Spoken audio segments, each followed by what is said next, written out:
Hi, this is Rafe Needleman from CNETnews.com and Webware here in San Francisco at the Web 2.0 Expo, where the web geeks and the web suits are getting together trying to figure out how to make sense of the economy that we are in right now and how to motor through it. We're going to talk about that with Brady Forrest, the co-chair of the Web 2.0 Expo. So Brady, what does the economy, being where it is right now, mean to web entrepreneurs? It means that they need to buckle down with what they're doing with their products and their business plan. Build a non-advertising revenue model in from the very beginning. So premium services, to, if you're deciding to do developer services, to make sure it works on as many platforms as possible, have a cloud kind of business model associated with it. And then third is make sure you have a mobile plan, because mobile is where a lot of growth is going to be coming over the next couple of years. No ads, cloud, and mobile. Yep. So would you say those are the most important technologies, or are there specific technologies people should be looking at as well? On the technology front, I feel like PhoneGap, which is an open source cross-platform mobile development framework, which just won our launchpad today, is really important. So what I mean by that is a developer can create an application once, just write it once, and it'll work on an iPhone, it'll work on Android, and in the future it'll work on like a BlackBerry. Should we be worrying about those web startups that are still focused on building their product and haven't figured out how the revenue stream will work yet? Well, startups in a lot of ways are distributed R&D.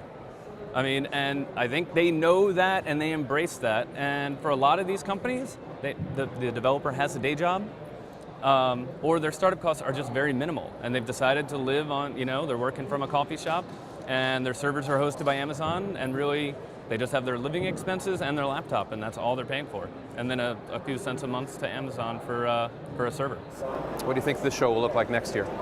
I'm hoping that it's bigger and better. You've done a show in Berlin, but you had plans to do more Europe shows and a Japan show, which you've put on hold. Talk to us about that. Well, in this economy, it's hard to project overseas. It's hard to make a foothold in that market. We were over there. The events were successful, but just given the economy, we don't feel like this year is the right year to continue those shows right away. So they're both just on hold, and we're hoping for 2010. So we talked to several attendees of the Web 2.0 Expo here to see if they agree with Brady's perspective. Some did, but not everybody. Well, I'm amazed about, even in these economic times, that there's this much audience. I find it incredibly disappointing, to be very honest.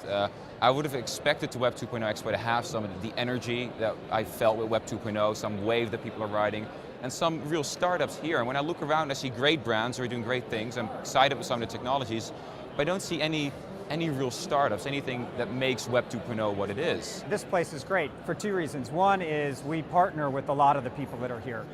We have great services, but we don't have all of them. And so we partner with other guys to bring in their technology and then distribute on our platform. We actually launched ZoomProspector.com a year ago at Web 2.0. You came back this year? Yes. And how does it compare to last year? Well, I think definitely we're in a different economic environment. We decided to not exhibit this year. We'll see what happens next year. So this is Rafe Needleman from CNETnews.com and Webware at Web 2.0 Expo, where things are downsized but not out.